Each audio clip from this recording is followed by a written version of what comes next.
Le rêve d'un pacifiste qui a fait face au monde. Partie 2. Contrôlé par de grands rêves. Notre jeune homme a observé impassible la discrimination de son peuple. Il a décidé d'aller à la faculté de théologie, de naviguer dans le monde spirituel pour trouver des réponses au monde social injuste. Il est entré dans le rêve de Dieu qui n'a jamais discriminé les gens, n'a jamais distingué les nobles des misérables, les rois des sujets, les lucides des fous. Il était infecté par le rêve des droits de l'homme, du respect de la vie. Maître des maîtres, l'humanité de Jésus-Christ a influencé l'humanité du jeune MLK.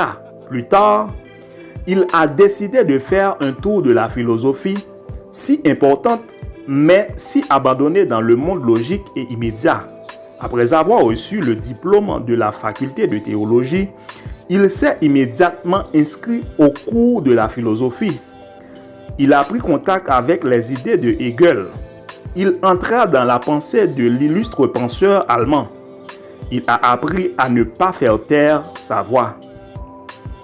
Il voulait être libre de penser, car il croyait que seul un esprit libre est capable de générer des gens libres.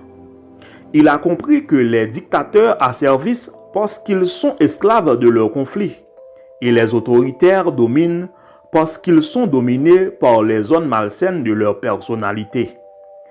C'était un jeune homme prometteur. Il pouvait suivre son propre chemin, ses propres intérêts. Cependant, il a préféré donner de son temps et de son intelligence pour transformer l'histoire des autres. Lorsque nos rêves incluent d'autres, lorsqu'ils cherchent d'une manière ou d'une autre à contribuer au bien de l'humanité, ils endurent plus facilement les peurs de la vie.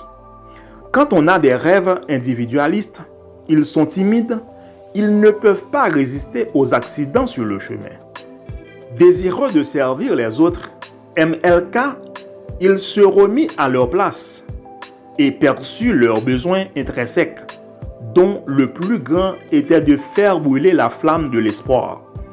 Il voulait nourrir l'âme et l'esprit des gens en leur faisant croire à la vie.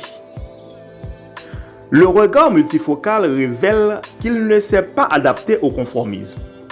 Il avait la conviction la plus profonde que sans espoir, la joie de vivre et le désir de changer se tarissent. Eh bien, toutes ces croyances ont fait apprendre aux jeunes rêveurs l'une des leçons les plus profondes de la psychologie. Il gérait ses pensées, il transformait sa colère en capacité de combat, son indignation en idéaux, sa souffrance en rêve. Il est devenu l'acteur principal du théâtre de son esprit. S'il n'avait pas appris cette leçon, il ne survivrait pas. Alors que beaucoup, en traversant des turbulences, se retirent.